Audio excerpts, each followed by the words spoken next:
और ए के सिंह और आज फिर हम अपने RPSC लाइब्रेरी ग्रेड 2 की तैयारी में मॉक टेस्ट देखेंगे। यानी कि जो मॉक टेस्ट आपके चल रहे हैं, और मॉक टेस्ट में आपसे एक दिन छोड़ के एक दिन इसलिए कराए जा रहे हैं जिससे आपको सफिशिएंट टाइम मिल जाए क्वेश्चनों को याद करने का, और इन क्वेश्चनों के माध्यम से आपको ये पता चल जाए कि आपने कितने क्वेश्चन याद करे हैं। अगर आपके सामने एकदम पेपर आ जाए और आपने जो क्वेश्चन याद करे हैं उसमें से आपको कितना देखने के लिए मिल रहा है, कितना याद कर पा रहे हो। और ये क्वेश्चन वो क्वेश्चन हैं जो सारे के सारे प्रीवियस ईयर से उठाए जा रहे हैं आपको, जिससे कहीं ना कहीं आइडिया मिल जाए। और यही क्वेश्चन ज़्यादातर आपके पूछे जाते हैं। मैं उन्हीं क्वेश्चनों को चुन चुन के आपको सामने एक तरह से मॉक टेस्ट में लेके आ रहा हूँ, जो कहीं ना कहीं क्वेश्चन आते हैं या फिर क्वेश्चन आने की संभावना सबसे ज़्यादा रहती है। तो समय व्यर्थ न करते हुए चलिए शुरू करते हैं। तो सबसे पहले क्या करना है, वीडियो को लाइक करना है, चैनल को सब्सक्राइब करना है, वीडियो को ज़्यादा से शेयर करना है। आपको पता है 10 सेकंड का समय दिया जाएगा और आपको इसका आंसर अपने मस्तिष्क में सोचकर अपने कमेंट सेक्शन में आपको टाइप कर देना है, जिससे आपको आखिरी में पता चले कि आपने कितने क्वेश्चन सही करे हैं, कितना आपका स्कोर बैठता है। तो सबसे पहला क्वेश्चन क्या कह रहा है, कब शून्य आधारित बजट सर्वप्रथम तैयार किया गया था। तो ये आपको आंसर पता होगा कि भाई शून्य आधारित बजट होता क्या है, यानी कि जीरो बेस्ड बजट और PPB, यानी कि ठीक है। तो बजट आपको पता होना चाहिए। चलिए तो इसका आंसर आप बताइए। तो आपके सामने 10 सेकंड का समय शुरू हो गया है।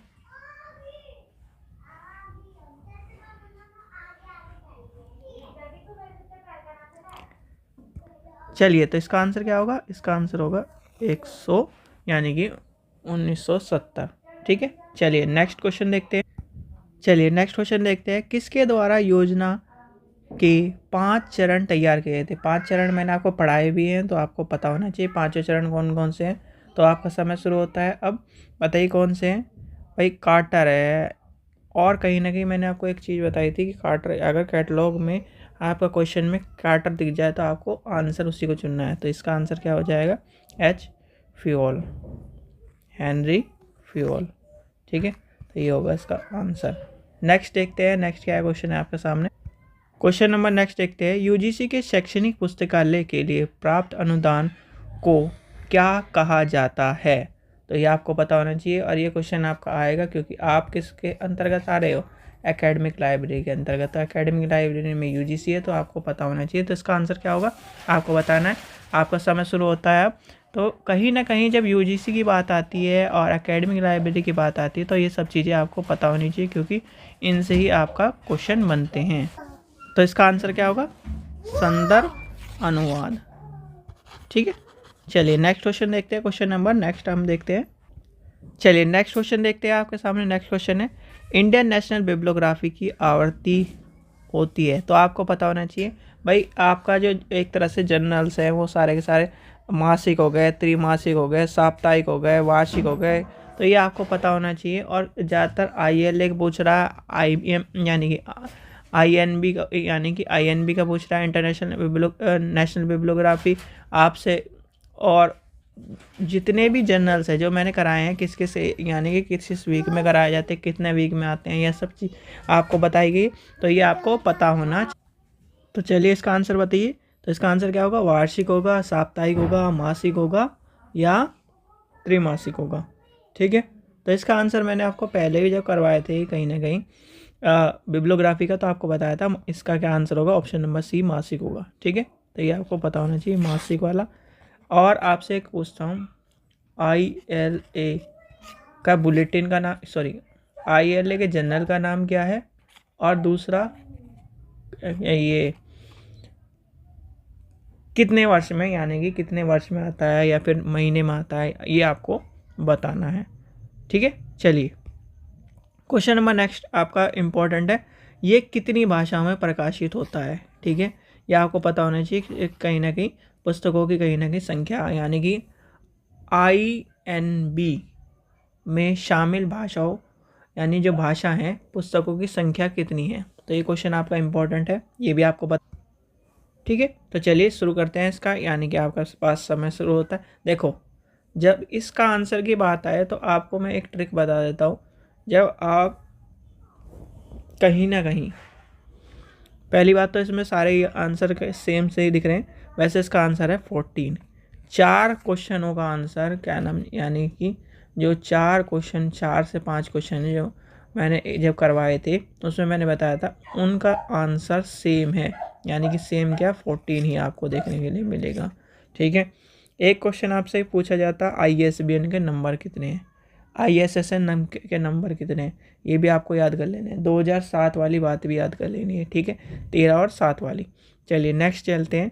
नेक्स्ट आपका इम्पोर्टेंट, यानी कि ये क्वेश्चन देख लेना, नक्शा तालिका और जो आपका चार्ट आधारित संग्रह कहलाते हैं तो किसके श्रेणी में कहलाएंगे। देखिए और भी ऑप्शन है किसका,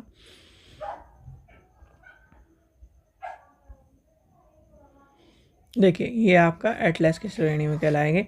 और यही क्वेश्चन आपका किस में पूछा जाता है, यानी कि जो टीचिंग एग्ज़ाम है, टीचिंग एग्ज़ाम के अंतर्गत भी इसी क्वेश्चन को SST वालों के लिए लाया जाता है। तो इस चीज़ का ध्यान रखना, 2 जगह आपसे पूछा जा रहा है। क्वेश्चन नंबर नेक्स्ट आपका आ जाता है दस्तावेजों का अनुवाद। ये क्वेश्चन सबसे इंपॉर्टेंट है। दस्तावेजों में आपको प्राइमरी सोर्सेज में कौन कौन से आते हैं, सेकेंडरी में कौन से आते हैं, टर्शरी में कौन कौन से आते हैं, ये आपको पता होना चाहिए। तो आपको बताना है जो दस्तावेजों के अनुवाद हैं वो कौन कौन से उसके अंतर्गत आते हैं। तो चलिए शुरू करते हैं, आपका समय शुरू होता है। अब बताइए आपका दस्तावेजों के जो अनुवाद हैं वो किसके अंतर्गत आते हैं, प्राथमिक में, द्वितीय में, तृतीय में। तो ये आपको पता होना चाहिए। तो जब ये अनुवाद की बात आती है तो इसके अंतर्गत देखो यानी दस्तावेजों के अनुवाद कहीं ना कहीं स्रोतों के रूप में ही नहीं आपको देखा जाता है, यानी कि ऑप्शन नंबर D हो जाएगा। चलिए आगे चलते हैं। वह स्रोत जो मुद्रित परिपत्र में मुख्यतः उपस्थित होते हैं डैश स्रोत कहलाते हैं। तो आपको बताना है वो किस तरह के स्रोत कहलाएंगे। तो बताइए किस तरह के स्रोत है। तो आपका समय शुरू होता है अब। संदर्भ हैं, दस्तावेज हैं, गैर दस्तावेज है, क्योंकि मुद्रित परिपत्र की बात कर रहा है।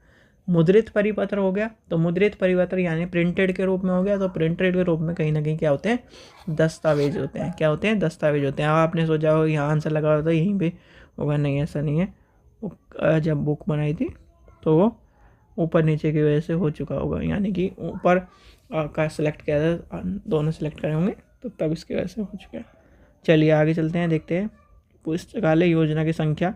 यानी कि ये क्वेश्चन इतना इंपॉर्टेंट नहीं है, कई बार पूछा गया है, पर आप इसे खुद ही देख लीजिए, मैं आपके मॉक टेस्ट में नहीं पूछ रहा हूँ। चलिए आगे चलते हैं और देखते हैं। एक डाटा बेस संग्रह, ये क्वेश्चन इंपॉर्टेंट है। क्वेश्चन नंबर 34, एक डाटाबेस किसका संग्रह होता है। तो आपको पता होना चाहिए जो डाटाबेस है, डाटाबेस मैनेजमेंट सिस्टम, इसकी फुल फॉर्म याद कर लेनी है आपको। क्या होती है, डाटाबेस मैनेजमेंट सिस्टम। ये आपकी फुल फॉर्म कई बार आ चुकी है, तो डाटाबेस से क्वेश्चन आपको पता होना चाहिए। तो इसका आंसर क्या होगा, मशीन में पठनीय रूप से रिकॉर्ड, यानी कि एक तरह से रिकॉर्ड आपका करा के। क्या हो गया, आपको मैंने आंसर बिल्कुल अभी बताया। तो भाई पुस्तक तो होगी नहीं, जनरल भी नहीं होगा, तो डाटाबेस क्या होगा, डाटाबेस मैनेजमेंट सिस्टम। तो मैनेजमेंट सिस्टम का एक तरह से डाटाबेस या फिर कहीं ना कहीं हम स्टोर करके रखेंगे।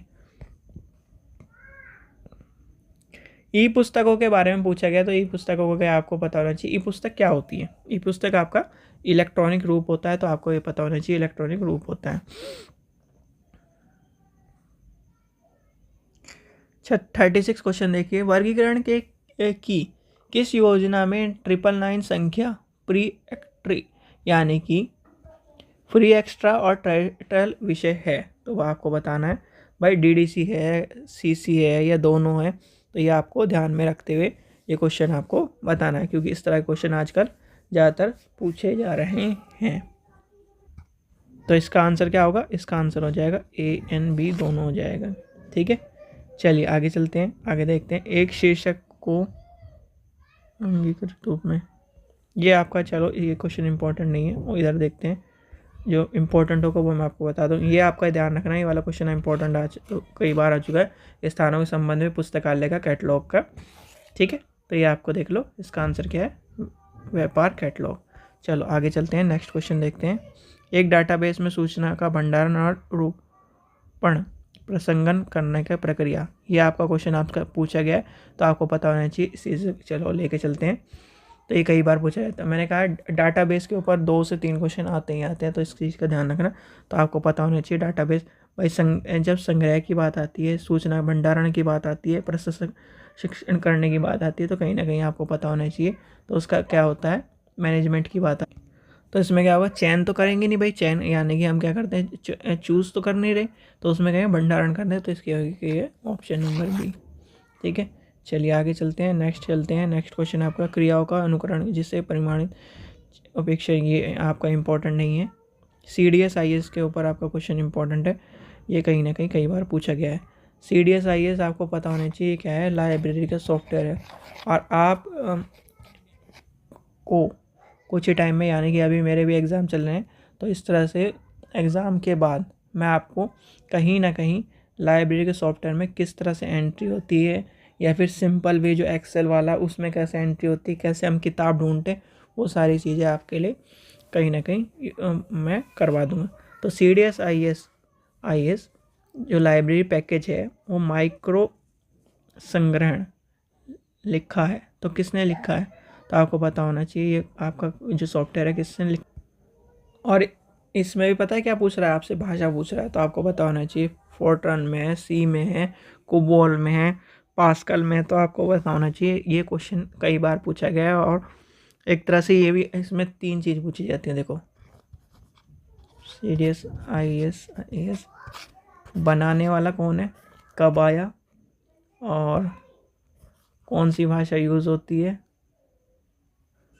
भाई, वर्ष हो गया, कंपनी हो गई, लैंग्वेज हो गई। ठीक है, तो और आपका हो गया, इसका आंसर हो जाएगा पास्कल। ठीक है, चलिए आगे चलते हैं, आगे देखते हैं क्वेश्चन। यानी कि UGC की पुस्तकालय समिति के अनुसार पुस्तकालय कर्मचारियों की किस श्रेणी के अधिक पुस्तकालय समूहबद्ध हैं। तो आपको पता होना चाहिए जब किसकी बात आ रही है, UGC की। और UGC के ऊपर 2 से 3 क्वेश्चन आपको देखने के लिए मिलेंगे भाई। UGC में आपका कहीं ना कहीं एकेडमिक लाइब्रेरी के अंतर हुआ, ये पता होना चाहिए आपको, क्योंकि UGC आपका आ जाएगा। फिर स्टेट, जैसे आपका राजस्थान में, आपके सारे राजस्थान का याद कर लेना, या राजस्थान का लाइब्रेरी एक्ट कब आया था। ठीक है, तो क्योंकि राजस्थान का या फिर राजस्थान के आसपास के जितने भी एरिया, जैसे राजस्थान में आपका कौन कौन से सटे हुए हैं उनका, तो ये आपको पता नहीं है। यूपी याद कर लो, राजस्थान से और सटा हुआ कौन से हैं, तो सारे के सारे जो आसपास के हैं वो याद करके ज़रूर जाना। वैसे तो मैं कहूँगा सारे याद करने, पर आपको सारे याद कर लेने हैं आसपास। तो इसका आंसर क्या है, ये आ जाएगा शिक्षा। ठीक है, चलिए आगे चलते हैं। नेक्स्ट देखते हैं कोई इंपॉर्टेंट है क्या, लास्ट क्वेश्चन को लेके चलते हैं। किसमें उपयोगकर्ताओं के सर्वेक्षण सबसे उपयोगी होते हैं, यानी कि लाइब्रेरी में जो उपयोग करता है उसके जो कहीं ना कहीं सर्वेक्षण है, उसमें सबसे उपयोग कौन सा है, विशेष यानी स्पेशल, सार्वजनिक पुस्तकालय, शैक्षणिक और विशेष, और यानी कि विश्वविद्यालय के पुस्तकालय के बारे में पूछा गया। ये एक तरह से आपको नया लगेगा, पर कहीं ना कहीं कई बार पूछा गया। UGC में भी एक बार इस तरह से क्वेश्चन पूछा गया था, पर घुमा फिरा के। ठीक है, ऐसा एज इट इज़ नहीं मिलता आपको क्वेश्चन, थोड़ा घुमा फिरा के लैंग्वेज चेंज हो, नहीं तो आपको कहेंगे नहीं। पर हाँ, ये है कि आपको क्वेश्चन उसी तरह का मिलेगा। तो इसमें क्या आ जाएगा, इसका आंसर हो जाएगा ना आपका क्या इसके अंतर्गत है, ये आपका हो जाएगा सार्वजनिक, यानी कि सार्वजनिक पुस्तकालय। ठीक है, चलिए आशा करता हूँ मैं आपको वीडियो पसंद आई तो लाइक करें, चैनल को सब्सक्राइब करें, वीडियो को ज़्यादा से शेयर करें, और कमेंट सेक्शन में ज़रूर बताएं आंसरों को, यानी कि जैसे 48 है, 48 का B इस तरह से लिखना ज़रूर है, क्योंकि इससे पता भी चलेगा। और आखिरी में बताओ कि कितने क्वेश्चन आपके सही बैठ रहे हैं, जिससे आपको, और सारे के सारे जितने भी प्लेलिस्ट बनी हुई हैं उनमें सारे के सारे क्वेश्चन जो कराए हुए हैं, चाहे UGC के और DSSS भी हो, KVS के हो, NVS के हो, राजस्थान के हो, किसी के भी हो, आपको याद कर लेने। मेगा मैराथन के नाम से UGC के करा रखे हैं, उसमें भी लाइब्रेरी क्वेश्चन है, वो सारे के सारे याद कर लो। और 1.5 घंटे की वीडियो है, तो सारे के सारे आपको कवर कर लेनी है। ठीक है बच्चों, चलिए, थैंक यू।